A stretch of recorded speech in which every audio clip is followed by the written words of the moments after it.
오늘은 사도행전에 대해 나누어 볼게요. 사도행전의 구성은 1장에서는 예수님의 부활 후 제자들과 함께하심과 승천하심을, 2장부터 7장까지는 예루살렘에서 일어난 제자들의 행적을, 8장부터 12장까지는 유대와 사마리아에서 예수 공동체가 다민족의 색깔을 수용하는 과정을, 13장부터 20장까지는 바울과 협력자들의 선교를, 21장부터 28장까지는 바울의 사역이 로마에 다다르는 것을 다루고 있습니다. 워낙 누가복음과 사도행전은 저자인 누가가 쓴 한 권의 책인데 성경을 정경하는 과정에서 두 권의 책으로 나누어지죠. 누가복음의 끝은 온 세상의 복음을 전하라는 부활하신 예수님의 계명과 함께 계명을 받은 제자들은 예루살렘에서 성령 받기를 기다리며, 사도행전의 시작은 예루살렘에서 성령을 기다리는 제자들이 오순절에 마가의 어머니 마리아의 집 다락방에서 성령을 받아 예수님의 복음을 전하기 시작하죠. 사도행전이 쓰여진 배경과 시기는 예수 공동체가 유대인뿐만이 아니라 이방인과 다민족의 더 많은 사람들이 교회라는 공동체를 만들어가며 설립해가며 자리 잡는 과정에 쓰여졌습니다. 바울이 예수님이 모든 열방의 왕이라는 복음을 전파하니 아직까지도 메시아를 기다리는 전통적인 유대인 지도자 입장에서 못마땅히 느꼈고, 그리고 로마 제국 입장에서는 예수님을 새로운 왕이라고 하니 위협을 느껴 바울과 기독교인을 향한 박해와 탄압이 시작됐음을 짐작할 수 있습니다. 저자와 독자는 누가복음 영상에서 언급했듯이 누가라는 저자와 데오빌로라는 이름 안에 담긴 역사적, 상징적 뜻을 담은 독자가 있죠. 사도행전을 사도행전 되게 하는 사도행전만의 특징은 첫 번째로는 예루살렘 유대인 중심이었던 예수 공동체가 다민족 예수 공동체로 변하는 모습과, 두 번째로는 초대교회가 자리 잡으면서 겪는 긴장과 갈등 상태, 세 번째로는 베드로와 바울의 대비를 그리는 구성과, 네 번째로는 결론이 맺어지지 않는 상태로 급격하게 끝나는 결말입니다. 사도행전의 첫 번째 특징으로는 유대인 중심적이었던 예수 공동체가 다민족 예수 공동체로 변하는 모습입니다. 예루살렘에서 성령을 받은 제자들이 예수님에 대한 증언을 하는데 이들이 방언이 터지며 여러 가지 언어를 구사하며 복음을 전하는 부분에서 예수 공동체가 유대인들에게만 국한되어 있지 않은 다민족으로 향하는 발걸음과 방향임을 알려주고 있는 거죠. 그리고 아까 말했듯이 예루살렘의 유대인들로부터 로마 제국으로부터 예수 공동체를 향한 탄압과 박해가 시작되죠. 예를 들어 6장에서 스데반 집사가 순교를 당하며 이에 겁에 질린 예수님을 따르던 사람들은 예루살렘을 떠나게 되죠. 하지만 이 비극이 유다와 사마리아에게 또 다른 순교를 시작하는 계기가 됩니다. 이들이 유다와 사마리아 사람들에게 복음을 전하는 기회가 되는 거죠. 여기서 예루살렘 유대인 중심적이었던 예수님의 공동체가 다인종이며 국제적인 무브먼트로 변한다는 것을 사도행전은 기록하고 있습니다. 11장에서는 안디옥 교회를 세우는데 첫 번째 다민족의 교회라고 볼 수 있고, 크리스찬 기독교인이라는 단어가 처음으로 여기서 언급됩니다. 13장부터 20장까지는 바울과 협력자들이 소아시아로 떠난 선교여행을 담고 있습니다. 예루살렘 유대인 중심적이었던 예수 공동체가 성령을 받은 제자들이 여러 언어를 구사하며 복음을 전한다는 점과, 박해를 받아 어쩔 수 없이 예루살렘에서 떠난 사람들이 다른 지역에서 복음을 전하게 되는 것과, 그리고 바울의 선교 여행을 담고 있는 내용을 보면은 사도행전이 다민족 예수 공동체로 변하는 모습을 알 수가 있죠. 사도행전의 두 번째 특징으로는 초대교회가 선교를 하면서 이방인들을 받아들이면서 그들을 위한 교회를 세우면서 마주하는 갈등입니다. 선교 여행을 하는 도중 반복적으로 바울은 유대인 기독교인들이 반대하는 것을 경험합니다. 교회의 일원이 되기 위해서는 유대인의 전통주의나 의식주의, 일정한 의식과 절차를 받아야 한다고 생각했기 때문에 안디옥에 있는 유대인 기독교 지도자들은 이방인들에게 할례와 코셔, 음식법과 안식일을 지키지 않는 이상 예수 공동체의 일원이 될 수 없다고 합니다. 바울은 이에 반대해 이 부분에 대해서 15장에 예루살렘 총회가 49년도에 열립니다. 베드로, 바울, 야고보는 하나님의 구원은 유대인뿐만이 아니라 이방인들도 포함하기 때문에 이방인들이 다른 신을 섬기는 것을 그만해 유대인의 전통적 의식이나 법을 따를 필요는 없다고 합니다. 이방인들도 포함하기 위해서 방해되는 장애물을 없애는 과정이며, 전통을 중요시하는 유대인 기독교인들과 이제 예수님을 접한 이방인 기독교인들을 수용하는 과정에서 생기는 갈등과 긴장감을 말해주고 있죠. 사도행전의 세 번째 특징으로는 베드로와 바울을 대비합니다.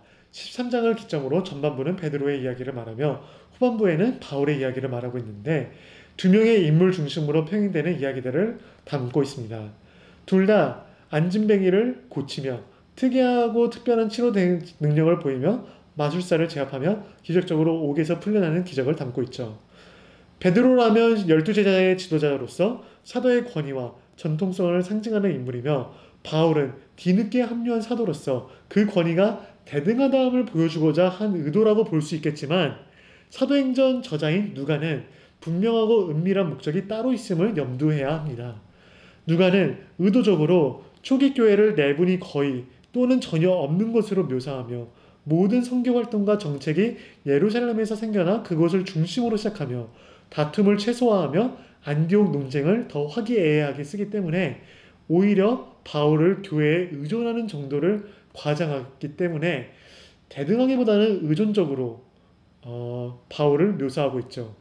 바울이 직접 쓴 편지를 예를 들어 갈라디아서를 보면은 누가와 다른 관점에서 글을 썼다는 점에서 같은 사건을 두고도 서로 다른 견해가 있다는 것을 알 수가 있죠. 바울의 위치가 누가가 쓴 사도행전과 바울이 쓴 편지들에서 다르다는 점을 알 수가 있는 부분입니다. 사도행전의 네 번째 특징은 결론이 맺어지지 않은 상태로 급격하게 끝나는 결말입니다. 결론이 맺어지지 않은 상태로 급격하게 끝나는 사도행전. 예루살렘 교회가 가뭄 때문에 재정적인 어려움을 겪게 되는 시기가 있는데 바울은 자신이 세운 교회들을 돌아다니면서 예루살렘을 도울 구제기금을 모읍니다. 하지만 예루살렘으로 돌아가면 바울을 죽이려는 반대 세력이 많아 바울의 친구들은 예루살렘으로 돌아가는 것을 막으려 했죠. 하지만 바울은 돌아가기를 주장했습니다. 근데 왜 과연 바울은 자신이 죽을 수도 있는 곳으로 돌아가려고 했을까요? 자신이 사울이었을 적에 예수님을 따르던 자들을 탄압하며 감옥에 넣었던 자신의 활동 지역인 예루살렘이었기 때문에 그 마음의 빚을 갚고자 예루살렘을 섬기려고 다시 돌아가려고 마음을 먹습니다. 그리고 자신의 구세주인 예수님이 고통받으며 죽으신 곳이기 때문에 그를 따르는 사도로서 예수님의 옆에서 고통받아 순교하는 것 또한 마땅하다고 생각했지 않을까 싶습니다. 예루살렘으로 돌아간 바울은 예상대로 적들에 둘러싸이며 그들이 바울을 죽이려고 하지만 로마 군대가 그를 포위해 바울을 재판하기 위해 구금하죠.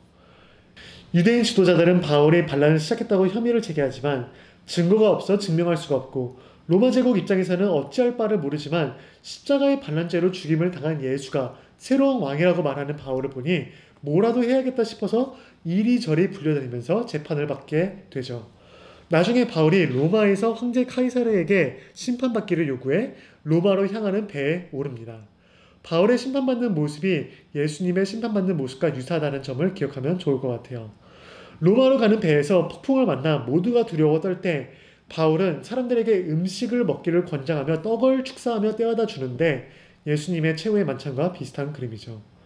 이제 바울은 로마에 들어가 계속해서 복음을 전하지만 사도 바울의 사명은 온 열방에 있는 만민에게 복음을 전해야 되는데 너무 일찍 갑작스럽게 끝나는 결말이 당황스럽게 다가옵니다. 계속해서 이어진 이야기를 다루어야 하지 않나요? 바울은 열방의 모든 만민에게 복음을 전해야 되는 이야기를 담아내지 않나요? 누가는 일부러 자신의 결말을 열린 결말로 선택해서 초대교회가 시작한 이 복음화를 후대교회인 우리가 이어서 완성시켜야 한다는 그 의도를 담고 싶기 때문이죠. 이렇게 해서 사도행전에 대한 정리를 마무리 지을게요.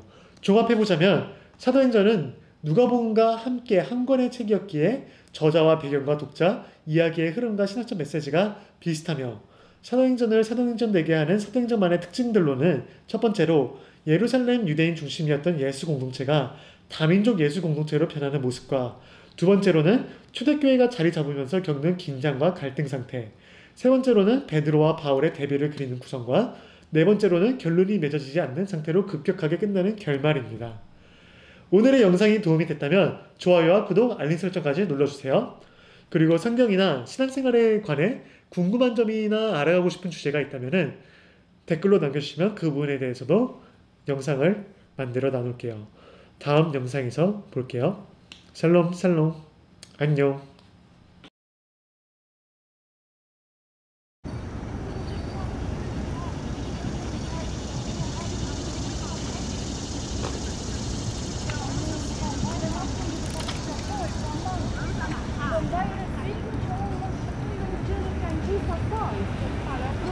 Ale che già mi fa stare molto